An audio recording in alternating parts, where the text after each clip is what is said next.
같이 함께 기도했으면 좋겠습니다. 이 시간 새롭게 시작된 더 바이블 처치를 위해서 좀 기도해 주시고요. 그리고 이 건물을 위해서도 좀 같이 기도했으면 좋겠습니다. 아울러 이 지역 일대를 위해서도 좀 기도했으면 좋겠습니다. 기도 외에는 이런 유가 나갈 수 없다고 주님은 말씀하셨습니다. 기도가 능력이고 기도가 힘인 줄로 믿습니다. 사람이 보기에는 작은 것 같지만 하나님이 함께 하시고 하나님이 역사하시면 작은 것이 아니라 오히려 작은 일을 통해 이루시는 하나님의 큰 역사가 나타날 줄로 믿습니다.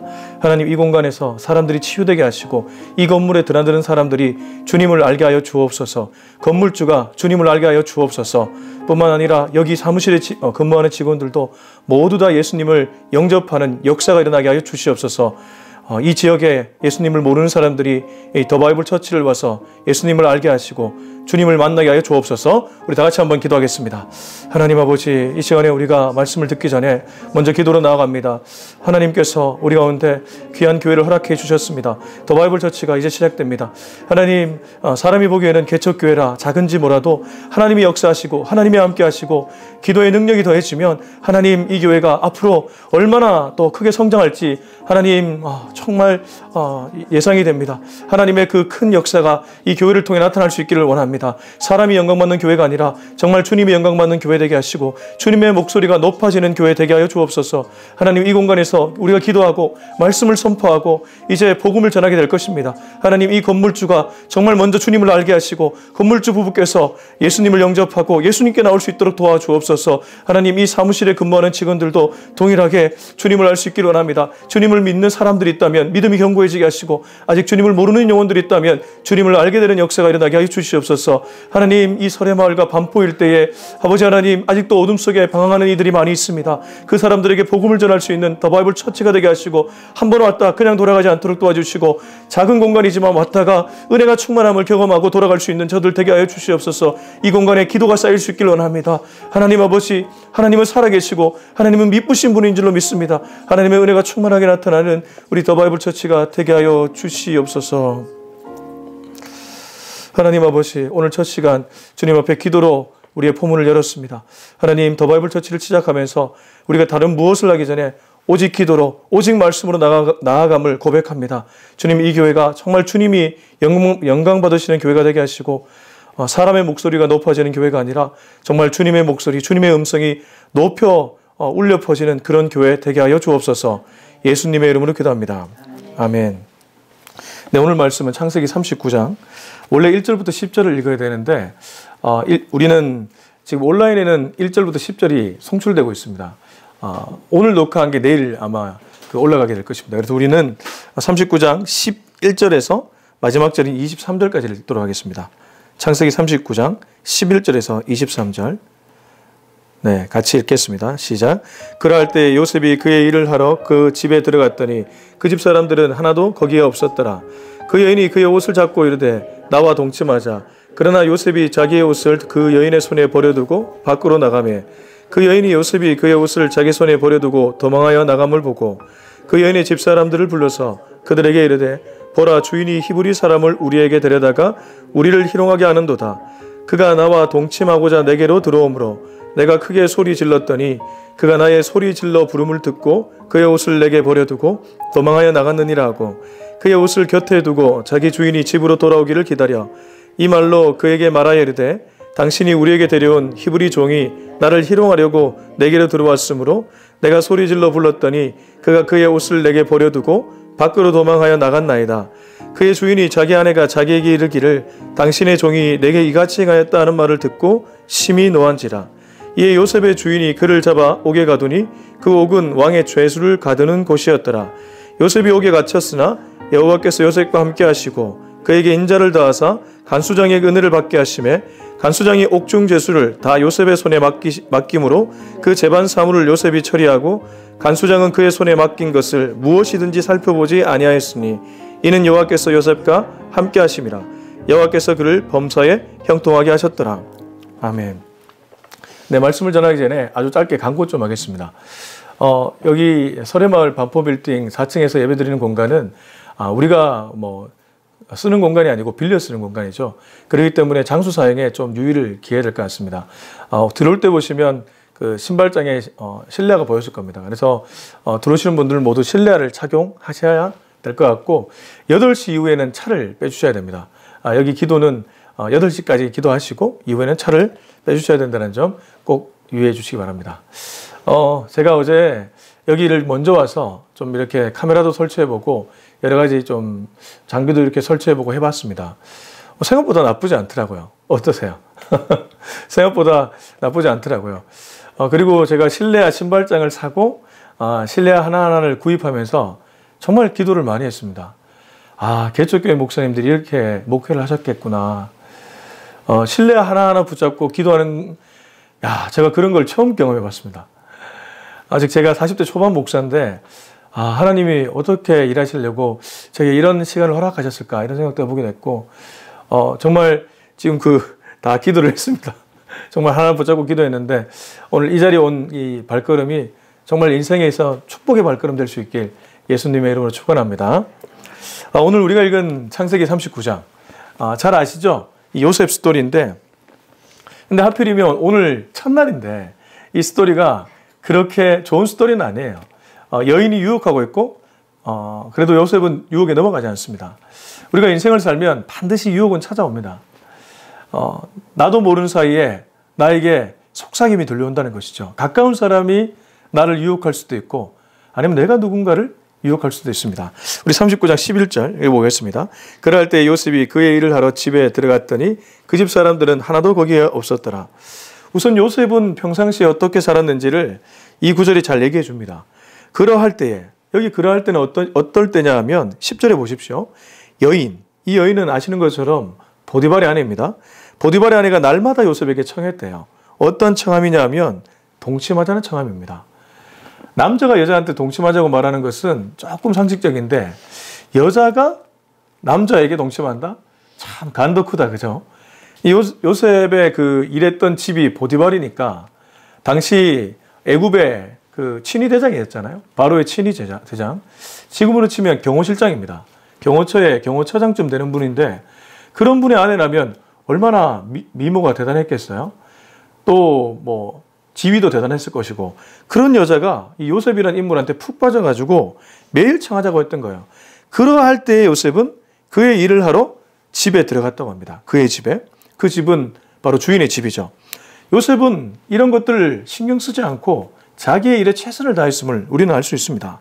근데 그 집 사람들은 하나도 거기에 없었더라. 저는 이게 좀 신기하더라고요. 누가 이렇게 작전 짰을까요? 네, 아침이랑 누가 작전 짰을까요? 당연히 이 보디발의 아내가 작전을 짰죠. 사단은 그냥 우리를 공격하지 않습니다. 항상 사단의 공격은 계략을 갖고 공격합니다. 사단이 사람을 넘어뜨릴 때는 그냥 넘어뜨리면 누가 넘어지겠습니까? 항상 함정을 팝니다. 이 여인은 지금 관계와 함정으로 집안 사람들을 다 보내놨습니다. 아무도 없죠. 은밀한 곳에서 꼭 죄는 일어납니다. 우리도 하나님 의식하지 않고 은밀한 곳에서 나도 모르게 짓는 죄들이 있습니다.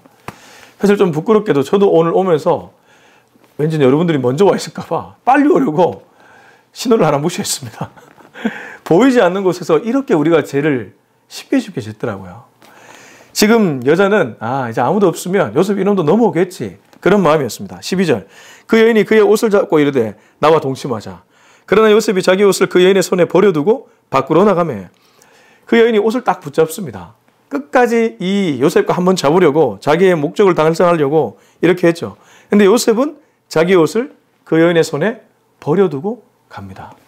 보통 이 정도 되면 앉아서 얘기를 좀 한다든가 아니면 여러 가지 대화를 할 건데 요셉은 그러지 않아요. 그래서 요셉을 보면 제가 느끼는 것 중에 하나가 이 사람은 죄나 사단의 공격에 왔을 때 굉장히 단호합니다. 우리가 이게 요셉한테 배울 점입니다. 여러분, 이단의 어떠한 접근, 그리고 사탄이 접근하고 죄가 있는 곳에서는 절대 우리가 나는 이겨낼 수 있겠지 이런 생각 가져서는 안 됩니다. 저기 뒤에 보면 신약 성경에서 이런 얘기가 있죠. 이단이 나를 접근할 때는 한두 번 경계한 후에 멀리하라고 했습니다. 우리가 이단을 전도하려고 그런 안일한 생각 가졌다가 내가 전도당합니다. 분명히 성경에서도 이단에 대해서는 한두 번 경계한 후에 멀리하라고 했습니다. 이단이 있고 죄가 있고 유혹이 있는 곳에서는 버려두고 도망가야 된다는 것이죠. 요셉은 아주 모범적인 모습을 보여주고 있습니다. 13절. 그 여인이 요셉이 그의 옷을 자기 손에 버려두고 도망하여 나감을 보고, 이 13절이 오늘 이 여인에게는 가장 기분 나쁜 그러한 구절입니다. 한 번 더 읽어볼게요. 그 여인이 요셉이 그의 옷을 자기 손에 버려두고 도망하여 나감을. 여자가 왜 비련의 상처라고 하나요? 버림받았을 때 그 느낌, 아마 그런 느낌 받았겠죠. 사랑한 사이는 아니지만 나는 그렇게 너에게 이렇게 손짓을 하고 구애를 펼쳤는데 너는 나를 이렇게 멸시천대하느냐? 그래, 알겠어. 그 다음 구절 읽어볼까요? 그 여인의 집사람들을 불러서 그들에게 이르되, 보라, 주인이 히브리 사람을 우리에게 데려다가 우리를 희롱하게 하는도다. 그가 나와 동침하고자 내게로 들어오므로 내가 크게 소리 질렀더니. 자, 여기 여인에게 임한 영이 어떤 영일까요? 거짓말의 영입니다. 그렇습니다. 목적대로 되지 않았을 때 사단이 쓰는 방법 중에 하나가 거짓말입니다. 제가 실명을 거론하기는 어렵고요. 과거에 사역했던 교회가 있는데 그 교회에서 이제 스타렉스를 타고 어디를 갔어요. 그리고 내리다가 이제 그 사무관사님이라고 하나, 여자 사무관사님이 있어가지고 이렇게 좀 살짝 이렇게 가이드 비슷하게 했어요. 근데 살짝 몸에 터치가 됐는가 봐요. 근데 그분이 나중에 다른 내 친구 목사한테, 그 동료 목사한테 제가 자기 몸을 터치했다고 그렇게 얘기를 하는 것을 보면서 그 또 친구는 거기에 또 넘어가서 나를 안 좋게 성도님들한테 뒷담화하는 것을 제가 본 적이 있습니다. 제가 이거 보면서 정말 어이가 없더라고요. 전혀 의도 없이, 물론 그런 부분까지도 조심해야 되겠죠. 사람이 기분 나쁠 수 있으니까. 그지만 이게 이렇게 퍼질 수 있다는 거. 저는 이 여인을 보면서 이게 거짓말이 자기 뜻대로 안 되니까 이제는 거짓말까지 퍼뜨립니다. 어떻게든 저 사람을 넘어뜨리게 하기 위해서 내 목적대로 안 되면 함정에 파서라도 그렇게 하고 있죠. 근데 여기 보면 히브리 사람을 우리에게 데려다가, 이건 요셉을 향한 원망이기도 하지만 자세히 보십시오. 이르되, 보라, 주인이 히브리 사람을 우리에게, 자기 남편이지 않습니까? 이 보디발이 앞서 형제들에게 팔렸죠. 그 팔렸던 요셉을 사올 때 히브리 사람을 우리한테 데리고 와서 이렇게 우리를 희롱하게 했다. 이건 요셉을 향한 원망이자 동시에 자기 남편을 향한 원망이었던 거예요. 이 여인이 남편한테 사랑을 거의 받지 못했음을 우리는 이 구절을 통해서 알 수 있습니다. 그리고 뒤에 보면 내게로 들어오므로 내가 크게 소리 질렀더니, 본인이 언제 크게 소리를 질렀습니까? 그러니까 거짓말이 이렇게 점점 심해지고 있습니다.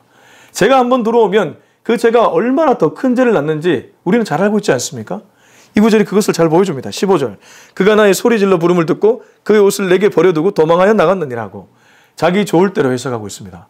언제 요셉이 이렇게 했습니까? 요셉은 그녀의 동침 유혹에 벗어나려고 버려두고 도망갔는데 본인이 오히려 거꾸로 그가 나의 소리 질러 부름을 듣고 그의 옷을 내게 버려두고 도망갔다. 정반대로 얘기하고 있죠. 여러분 혹시 그런 경험들 있지 않습니까? 어떤 사건이 일어났는데 완전히 오해해서 정반대로 그렇게 해석하는 그런 사람들을 만날 때가 있죠. 지금 요셉이 그렇게 됐습니다. 자, 지금부터가 이제 하이라이트입니다. 쭉 뒤에 이어지는 말씀들을 잘 보셨으면 좋겠습니다. 16절. 그의 옷을 곁에 두고 자기 주인이 집으로 돌아오기를 기다려 이 말로 그에게 말하여 이르되, 당신이 우리에게 데려온 히브리 종이 나를 희롱하려고 내게로 들어왔으므로 내가 소리질러 불렀더니 그가 그의 옷을 내게 버려두고 밖으로 도망하여 나갔나이다. 이제 자기 남편이 왔죠. 자기 남편한테 얘기합니다. 이 말로 그에게 말하여 이르되, 17절입니다. 당신이 우리에게 데려온 히브리 종이 나를 희롱하려고 내게로 들어왔으므로 내게 소리질러 불렀더니 그가 그의 옷을 내게 버려두고 밖으로 도망하여 나갔나이다. 거짓말이 한 번 하기 어렵지 한 번 하기 시작하면 고착될 뿐만 아니라 그게 진실인 줄 알아요. 여러분 혹시 그런 경험들 없습니까? 그래 있죠? 한 번 말하고 나서 마치 그게 진짜인 줄 알고 나도 모르면서 내가 계속 그 얘기를 하고 있습니다. 지금 이 여인 보십시오. 자기가 지금 진짜 말하는 줄 알아요. 그리고 자기 남편한테 당신 데려온 제가 나를 이렇게 겁탈하려고 했어. 그래서 나한테 옷 버려두고 도망갔잖아. 내가 크게 소리 지르니까. 남편 어떻게 했어요? 뚜껑이 열리겠죠. 이놈 이거 종놈 주제에 감히 내 아내를 건드려? 19절. 그의 주인이 자기 아내가 자기에게 이르기를 당신의 종이 내게 이같이 행하였다는 말을 듣고 심히 노한지라. 제가 이 본문 가지고 예전에 설교한 적이 있는데요. 저는 이 심히 노했다는 게 물론 가장 중요한 분노는 요셉을 향한 분노입니다. 근데 이 분노는 자기를 향한 분노이기도 합니다. 내가 사람 잘못 선택했구나. 나는 쟤한테 다 맡겼는데 쟤는 나의 뒤통수를 쳤구나. 그 요셉을 향한 분노이자 자기 자신을 향한 분노예요. 그러니까 이렇게 분노하면 그 다음에는 반드시 액션이 나옵니다. 20절. 이에 요셉의 주인이 그를 잡아 옥에 가두니 그 옥은 왕의 제수를 가두는 곳이었더라. 요셉이 옥에 갇혔으나. 자, 20절을 한 번만 더 읽어볼게요. 이에 요셉의 주인이 그를 잡아 옥에 가두니 그 옥은 왕의 제수를 가두는 곳이었더라. 요셉이 옥에 갇혔으나. 여러분, 지금 요셉이 지은 죄가 어떤 죄입니까? 요셉이 지은 죄는 뭐 굳이 죄도 없지만 모함죄인데, 이 여인이 모함했던 거 아닙니까? 그지만 보디발 입장에서 요셉이 죄가 있다고 생각하면 그 죄는 음란죄나 간음죄죠. 그렇지 않습니까? 근데 지금 요셉을 가둔 감옥을 보십시오. 20절 한 번 더 보시면 그 옥은 왕의 죄수를 가두는 곳이라. 왕의 죄수란 말은 이거 영모죄입니다. 영모죄. 왕의 죄수들은 왕을 배반했던, 왕을 모반했던 영모들이 모여있는 가장 극심한 고통이 있는 감옥이었어요. 이 보디발이라는 사람이 얼마나 분노했는지가 이 구절이 얘기해주고 있는 것입니다. 정치범 수용소, 가장 그 체제를 위협하는 사람들이 갇혀져 있는 감옥에 이 보디발이 가둬버린 거예요. 그냥 간음죄 정도가 아니라 가장 무거운 중범죄자들이 갇혀지는 감옥에 지금 요셉이 갇혀진 것입니다. 얼마나 억울하겠습니까? 여러분, 그 현장으로 한번 들어가 보시죠. 지금 요셉 입장에 되면 이게 얼마나 억울한 일입니까? 도저히 일어날 수 없는 일이 내게 일어났습니다. 아니, 내가 그 여자한테 진짜 마음을 품기를 했습니까? 나는 그날도 그의 집에 일하러 들어갔다가 여자가 세팅해 놓은 함정에 빠져서 이 모든 것들이 이루어졌어요. 요셉은 17세의 나이에 팔렸습니다. 17세의 나이에 형제들과 다 떠나서 부모를 떠나 그냥 아무도 모르는 곳에 팔렸습니다. 그것도 억울한데 지금 이 사람은 인생의 바닥이라고 볼 수 있는 정치범 수용소에 갇혀지게 된 거예요. 보통 이 정도 되면 어떻겠습니까? 불평과 불만으로 남은 인생을 보내게 됩니다. 근데 요셉은 그러하지 않았죠. 21절. 여호와께서 요셉과 함께 하시고 그에게 인자를 더하사 간수장에게 은혜를 받게 하시매. 할렐루야. 이게 은혜입니다. 여러분, 은혜가 무엇입니까? 일이 술술 풀려가는 게 은혜입니까? 성공 가도를 달리는 것이 은혜입니까? 성경이 말하는 은혜는 그게 아니에요. 여호와께서 요셉과 함께 하시고 그에게 인자를 더하사 간수장에게 은혜를 받게 하시매. 감옥에 있는데도 감옥을 다스리는 간수장에게 은혜 받는 것이 하나님 주신 은혜입니다. 비록 내가 원래 계획했던 상황은 아니지만 그곳에서 하나님이 보낸 사람과 함께하면서 은혜를 누리는 것, 그게 진짜 은혜라는 거죠. 지금 요셉이 누리는 은혜는 그런 은혜였습니다. 우리가 인생이 잘 풀릴 때 하나님 나에게 도와주셨구나 이렇게 고백할 때가 많은데 그게 아니죠. 내가 예상치 못한 상황으로 흘러가고 있지만 하나님이 그곳에 함께 하시고 하나님이 사람을 통해 은혜 베푸시면 그것이 바로 은혜인 줄로 믿습니다. 지금 하나님은 요셉과 함께하고 있습니다. 비록 상황은 절망이지만 하나님이 함께하기 때문에 은혜입니다. 22절. 간수장이 옥중 제수를 다 요셉의 손에 맡김으로 그 재반 사물을 요셉이 처리하고, 요셉이 가는 곳마다 요셉은 신뢰를 받더라고요. 우리 6절 한번 보실까요? 6절을 보시면 주인이 그의 소유를 다 요셉의 손에 위탁하고 자기가 먹는 음식 외에는 간섭하지 아니하였더라. 요셉은 용모가 빼어나고 아름다웠더라. 주인이, 앞서 보디발이죠, 그의 소유를 요셉의 손에 다 위탁했다고요. 다시 돌아와서 22절. 간수장이 옥중 제수를 다 요셉의 손에 위탁한 것이죠. 요셉이라는 인물이 이러한 인물입니다. 한눈에 봐도 신뢰를 줄 수 있는 인물. 감옥에 가더라도 절망하면서 시간을 허비한 것이 아니라 감옥 안에서 자기가 할 수 있는 일을 찾는 사람이 요셉이었다는 거예요. 이 행간을 읽어낼 수 있어야 됩니다. 지금 감옥입니다. 입술에 불평과 불만이 가득할 수 있습니다. 내가 원하는 상황이 아니었습니다. 여자에게 모함받았습니다. 어떤 의미에서 사탄의 함정에 빠졌습니다. 사람이 이쯤 되면 자포자기합니다. 그러나 그는 자포자기하지 않고 오히려 거기서 하나님을 발견하고 하나님이 내게 맡기신 일이 무엇일까를 발견하고 그 일에 최선을 다했던 거예요. 그랬더니 거기 있는 사람이 감동받아서 모든 것을 다 맡기는 그런 은혜를 받게 된 것이죠. 마지막 23절 다 같이 읽겠습니다. 시작. 간수장은 그의 손에 맡긴 것을 무엇이든지 살펴보지 아니하였으니 이는 여호와께서 요셉과 함께 하심이라. 여호와께서 그를 범사에 형통하게 하셨더라. 자, 여기 23절이 오늘 본문의 주제라고 볼 수 있습니다. 한 번 더 읽어보겠습니다. 간수장은 그의 손에 맡긴 것을 무엇이든지 살펴보지 아니하였으니 이는 여호와께서 요셉과 함께 하심이라. 여호와께서 그를 범사에 형통하게 하셨더라. 여러분, 교회 다니면서 하나님이 나와 함께 한다는 그런 얘기는 많이 들으셨을 거예요. 근데 이게 굉장히 추상적이죠. 그죠? 하나님이 나와 함께 한다는 게 뭘까? 저는 하나님이 요셉과 함께 했다는 것을 어떻게 읽어내야 마땅하다고 생각하냐면, 하나님이 요셉을 인내하게끔 만드셨습니다. 보통 이 정도 상황 되면 분노합니다. 형제들이 자기를 모함했습니다. 나는 실수한 것이 없었습니다. 잘못한 것이 없었습니다. 근데 형제들은 요셉의 채색옷, 요셉이 가진 지위, 요셉의 똑똑함, 요셉의 잘나감, 이 모든 것을 시기질투해서 팔았습니다. 보통 이 정도 되면 분노하고 분노를 표출합니다. 그러나 요셉은 참았습니다. 요셉의 자기 힘으로 참은 것이 아닙니다. 여호와가 함께 하심으로 요셉이 참을 수 있었던 것이죠. 똑같습니다. 오늘 여인에게 함정에 빠뜨려져서 이렇게 왕의 제수들이 있는 감옥에 갇혔지만 얼마나 험상궂은 사람들이 옆에 있었겠어요. 두렵지 않았겠습니까?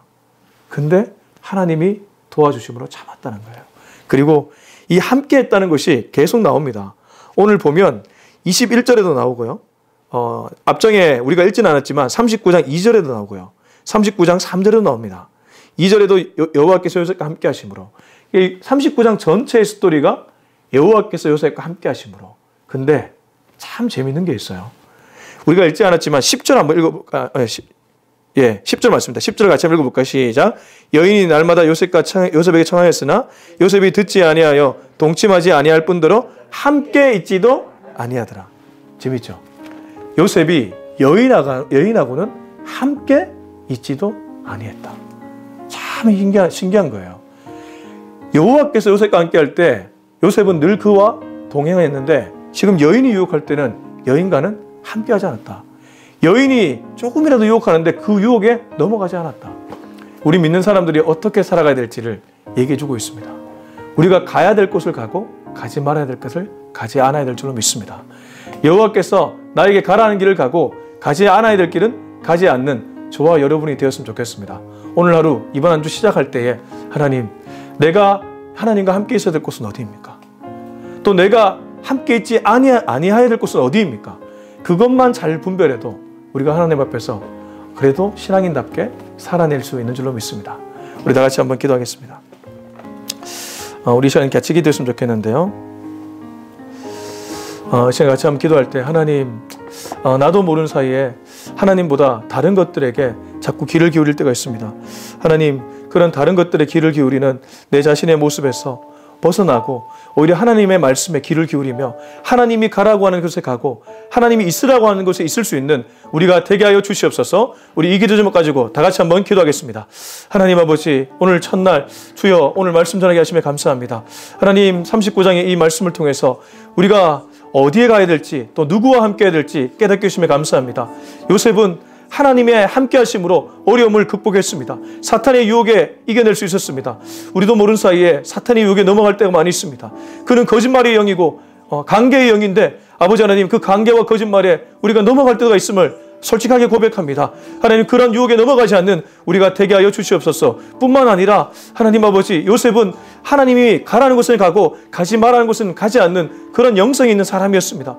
여인이 유혹할 때는 그 유혹에 넘어갈 법도 한데 함께 있지 않았다는 그런 구절을 기록하고 있고, 하나님이 함께함으로 비록 왕의 제수들이 모여있는 감옥이지만 오히려 그곳에서 넉넉하게 그 일을 감당했다고 성경은 얘기하고 있습니다. 하나님 아버지, 비록 나는 힘이 없지만 주님이 함께 하시고 주님이 인내케 하시고 주님이 힘을 주시면 우리도 그 일을 감당할 수 있는 줄로 믿습니다. 바라기는 우리가 오늘 하루 살아갈 때, 아니 이번 한 주 살아갈 때 주님이 내면에서 그렇게 역사해 주셔서 내 안에 그런 역사하는 그 힘으로 말미암아 가야 될 곳 가게 하시고 가지 말아야 될 곳 가지 않는 우리 모두가 되게 하여 주시옵소서. 이제는 우리 주 예수 그리스도의 은혜와 하나님의 다음 없는 사랑과 성령의 충만하심, 기름 부으심, 교제하심의 그 역사가 오늘 창세기 39장 11절에서 23절 이 요셉이 어떻게 어려움을 극복했는지에 대한 스토리를 통해 나도 내게 닥친 상황을 그냥 그 상황 자체만 보고 불평과 불만으로 보내는 것이 아니라 도리어 하나님의 함께 하심으로 내가 가야 될 길, 내가 가지 말아야 될 길을 분별하며 살아가기로 다짐하는 우리 모두의 머리 위에 지금부터 영원토록 함께 하기를 간절히 축원하옵나이다. 아멘.